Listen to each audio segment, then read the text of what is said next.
जय हिंद, नमस्ते, वंदे मातरम। कैसे आप सभी लोग? आशा करता हूँ बहुत ही अच्छे होंगे।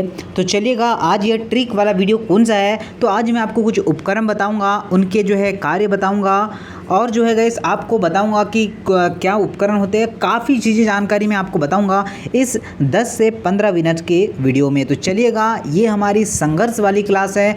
अगर आप हमारे साथ संघर्ष करना चाहते हैं, अगर आप हमारे साथ सफलता लेना चाहते हैं, तो आज ये समाधान स्टडी को ज्वाइन करें। और हमारी सभी लाइव क्लासेस आपके लिए प्रोवाइडेड है, तो आप मॉर्निंग में हमारी सारी क्लासेस को ज्वाइन कर सकते हैं। तो चलिएगा, कुछ उपकरण है हमारे पास, तो सभी को हम लोग स्टेप बाय स्टेप जानते हैं और आपको इसे एक छोटी सी कॉपी में नोट जरूर करना है। देखिए, अल्टीमीटर की बात करें, किसकी सर जी? अल्टीमीटर। तो ऊंचाई को किसके द्वारा मापा जाता है? तो अल्टीमीटर को ऊंचाई के द्वारा मापा जाता है। बात करते हैं बैरोमीटर की, तो बैरोमीटर को हम लोग वायु दाब किससे मापते हैं? तो वायु दाब को हम लोग बैरोमीटर से मापते हैं। कार्डियोग्राम, ठीक है, कार्डियोग्राम द्वारा हृदय की गति की जांच की जाती है। ठीक है, कार्डियोग्राम द्वारा हृदय की गति की जांच की जाती है। हाइड्रोमीटर की बात कर ले तो द्रव का अपेक्षित घनत्व हम लोग किससे मापते हैं? हाइड्रोमीटर द्वारा द्रव का अपेक्षित घनत्व मापते हैं। माइनोमीटर की बात कर ले, माइनोमीटर द्वारा क्या होता है? तो गैस के दाब की माप करने के लिए हम लोग माइनोमीटर का यूज़ करते हैं। रेन गैस का यूज़ क्यों होता है? तो रेन गैस का यूज़ वर्षा का माप करने के लिए रेन गैस का यूज़ किया जाता है। रिएक्टर स्केल जो है, भूकंप की तीव्रता की माप के लिए हम लोग रिएक्टर स्केल का प्रयोग करते हैं। लेक्टोमीटर की बात करते हैं तो दूध की शुद्धता को मापने के लिए लेक्टोमीटर का यूज़ होता है। फैदोमीटर का यूज़ हम लोग समुद्र की गहराई का माप करने के लिए फैदोमीटर का यूज़ करते हैं। एनीमोमीटर की बात कर ले तो हवा की शक्ति तथा गति को मापने के लिए हम लोग एनीमोमीटर का यूज़ करते हैं। हाइग्रोमीटर की बात करते हैं तो वायुमंडल की आर्द्रता को मापने के लिए हाइग्रोमीटर का यूज़ करते हैं। सिस्मोग्राफ का यूज़ हम लोग करते हैं भूकंपता, जो भूकंप है वो भूकंपता मापी यंत्र के लिए हम लोग किसका यूज़ करते हैं? आपका सिग्मोग्राफ का। सेक्सटेंस का यूज़ क्यों करते हैं? तो आकस्मिक पिंड की कोणीय दूरी को मापने के लिए। अमीटर का यूज़ क्यों होता है? तो अमीटर का यूज़ विद्युत धारा को मापने के लिए अमीटर का यूज़ होता है। ओडोमीटर का यूज़ क्यों होता है? तो आपका पहियों द्वारा तय की दूरी को मापने के लिए ओडोमीटर का यूज़ होता है। आपका केस्कोग्राफ का यूज़ होता है पौधे की वृद्धि की माप के लिए केस्कोग्राफ का यूज़ होता है। ओके गाइस, आपका गैल्वेनोमीटर का यूज़ विद्युत धारा की प्रबलता को मापने के लिए आपका गैल्वेनोमीटर का यूज़ होता है। सिग्मो जो है आपका माइनोमीटर का यूज़ रक्त दाब का मापन करने के लिए हम लोग करते हैं स्फिग्नो माइनोमीटर का यूज़। पायरोमीटर का यूज़ आपका उच्च दाब मापने के लिए पायरोमीटर का यूज़ करते हैं।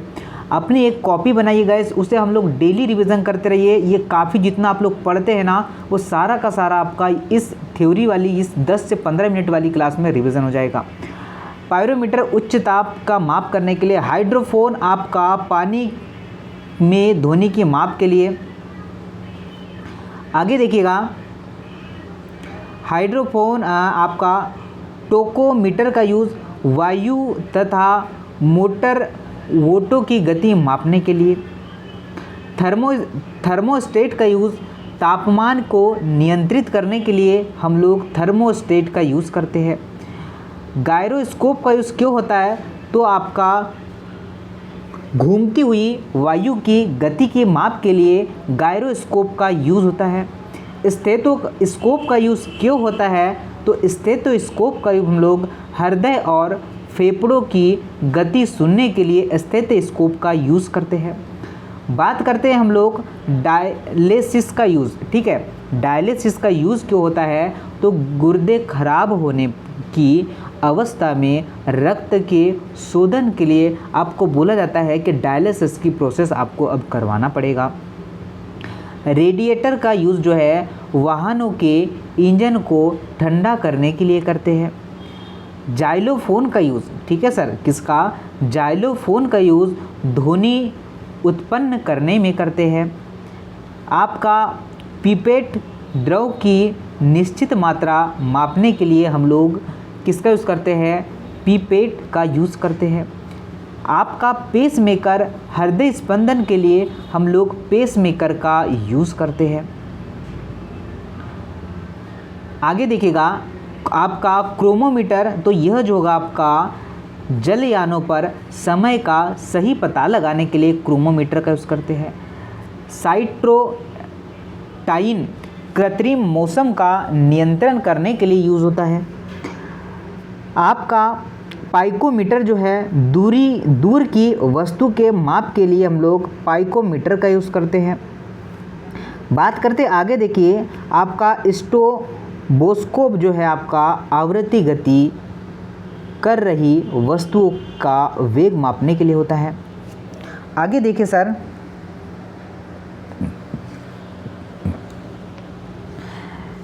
डिक्टाईफोन का यूज़ क्यों करते हैं? बातचीत रिकॉर्डिंग करने के लिए, पुनः सूचने के लिए। एक्यूमुलेटर विद्युत ऊर्जा संग्रहण के लिए करते हैं। आपका कम्यूटेटर विद्युत धारा की गति या दिशा बदलने के लिए। ओडोमीटर का यूज़ हम लोग गाड़ी द्वारा तय की गई दूरी अभिलेखित करने में करते हैं। आपका कम्यूटेटर जो ईंधन में पेट्रोल में वायु की निश्चित भाग जो है मिलाने में इसका यूज़ करते हैं। आपका ग्रेविमीटर जो है हम लोग जल में उपस्थित तेल क्षेत्रों का पता लगाने में यूज़ करते हैं। ठीक है, तो ये काफ़ी सारे मैंने आपको उपकरण जो बताया, 10 से 20 जो उपकरण बताए गए, इन्हें आप लोग रिवीजन करके ज़रूर देखिएगा, यहाँ से एग्ज़ाम में ज़रूर पूछेगा। अब हम लोग चलते हैं, जैसे कि आपको पूछा जाए कि विद्युत बल्ब जो है किस में ऊर्जा का रूपांतरण किस रूप में होता है, तो विद्युत बल्ब है विद्युत ऊर्जा को प्रकाश ऊर्जा में रूपांतरित करता है। विद्युत हीटर की बात करें तो विद्युत ऊर्जा को ऊष्मीय ऊर्जा में रूपांतरित करने का वर्क करता है। लाउड स्पीकर की बात करें तो विद्युत ऊर्जा को ध्वनि ऊर्जा में रूपांतरित करता है। विद्युत मोटर आपका मोटर और डायनामो दोनों ही एक दूसरे के अपोजिट होते हैं। विद्युत ऊर्जा की बात करते हैं तो विद्युत ऊर्जा को यांत्रिक ऊर्जा में आपका मोटर, और उसी के अपोजिट होता है यांत्रिक ऊर्जा को विद्युत ऊर्जा में रूपांतरण कौन करता है? आपका डायनामो। मोमबत्ती की बात कर ले तो रासायनिक ऊर्जा को प्रकाश ऊर्जा में यह बदलता है। माइक्रोफोन की बात करें तो ध्वनि ऊर्जा को विद्युत ऊर्जा में रूपांतरित करता है। सोलर सेल का यूज़ जो है आपका सौर सेल को विद्युत ऊर्जा में रूपांतरित, और आपका विद्युत सेल रासायनिक ऊर्जा को विद्युत ऊर्जा में रूपांतरित करता है। सितार की बात कर ले तो यांत्रिक ऊर्जा को ध्वनि ऊर्जा में यह रूपांतरित करता है। देखिए अवतल दर्पण के कुछ प्रतिबिंब कैसे बनते हैं, तो देखिए अगर अनंत पर कोई वस्तु रखी गई है तो उसका प्रतिबिंब कैसा बनेगा, ये डायरेक्टली आपको एग्जाम में क्वेश्चन पूछता है। तो फोकस पर बनेगा, वास्तविक बनेगा और वस्तु से छोटा बनेगा। अगर वक्र केंद्र या फिर अनंत के बीच में कई वस्तु हो तो आपका वक्र केंद्र फोकस दूरी के बीच और वास्तविक उल्टा योम वस्तु से छोटा बनेगा। ठीक है गाइस, चलिएगा, अगर सेशन आपको पसंद आए तो लाइक जरूर कीजिएगा। वक्रता केंद्र पर अगर रही कोई वस्तु तो आपका वक्रता केंद्र पर वास्तविक बनेगा, उल्टा बनेगा और वस्तु के बराबर बनेगा। अगर जो है वक्रता केंद्र तथा फोकस के बीच में है तो आपका वक्रता केंद्र अनंत के बीच वास्तविक, उल्टा तथा यह वस्तु से बड़ा बनेगा। और अगर फोकस पर है तो कैसा बनेगा सर? अगर फोकस दूरी पर है तो अनंत पर वास्तविक बनेगा, उल्टा बनेगा और वस्तु से बड़ा बनेगा।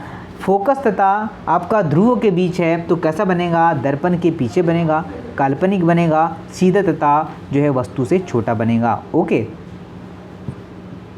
ये बात किसकी किया हमने अभी? अवतल दर्पण की किया। वैसे ही उत्तल दर्पण की बात कर लेते हैं हम लोग। तो देखिए उत्तल दर्पण की बात करते हैं तो अगर अनंत पर कोई वस्तु रखी हो तो फोकस पर काल्पनिक, सीधा तथा वस्तु से छोटा बनेगा। ध्रुव पर तथा अनंत पर कोई बीच में वस्तु रखी गई है तो दर्पण के पीछे बनेगा, ठीक है, जो दर्पण रखा है उसकी यहाँ पीछे बनेगा, और ध्रुव तथा फोकस के बीच में, और आपका काल्पनिक सीधा तथा वस्तु से छोटा बनेगा। ये आपको ध्यान रखना है। ओके गाइस, चलिए आगे देखिएगा। आगे हम आपको बताएंगे कि प्रमुख उत्प्रेरक यौम उनके यूज़ कहाँ कहाँ होते हैं। देखिए, बात करते हैं हम लोग लोह चूर्ण की। किसकी बात करते हैं सर जी? लोह चूर्ण की। तो इसका यूज़, इसका उपयोग अमोनिया गैस बनाने की हैबर विधि में हम लोग इसका यूज़ करते हैं। प्लेटिनम चूर्ण की बात करें तो सल्फ्यूरिक अम्ल बनाने की संपर्क विधि में हम लोग प्लेटिनम चूर्ण का यूज़ करते हैं। निकेल की बात कर ले तो आपका वनस्पतिक तेलों से कृत्रिम घी बनाने में इसका यूज़ करते हैं। और आगे देखिएगा आपका क्यूप्राइड, आपका क्लोराइड, ठीक है, आपका क्यूप्रिक आपका क्लोराइड, तो क्लोरीन गैस बनाने की आपका डिकान विधि में हम लोग यूज़ करते हैं। और गर्म आपका एल्यूमिना जो है आपका एल्कोहल से ईथर बनाने की हम लोग इसका यूज़ करते हैं। ओके गाइस, तो ये सारा आपको याद करना है। ये काफ़ी इम्पोर्टेंट क्लास है गाइस, बहुत ज़्यादा इम्पोर्टेंट क्लास है। अगर आप लोग जिस भी एग्ज़ाम्स की प्रिपरेशन कर रहे हैं गाइस, तो आपका रिवीजन होना ज़रूरी है। आपने जो पढ़ा है, तो ये जो काफ़ी मैंने चीज़ें निकाला है आपके लिए, मैंने ये बुक से ही चीज़ें निकाला गया आपके लिए। ऐसी कोई भी नई चीज़ नहीं है जो आपने नहीं पढ़ा होगा, आपने पढ़ा है, बट आपको एक सीक्वेंस में पढ़ना है अब। ओके, मैं आपके लिए सारे वीडियो सीक्वेंस में ही ला रहा हूँ, और हर जो है आपका ये 10 मिनट आपकी लाइफ को चेंज करेगा। आप भी संघर्ष करेंगे और संघर्ष से एक दिन हमें सफलता दिलाएगा। तो मिलते हैं मॉर्निंग वाले सेशन में। जय हिंद, नमस्ते।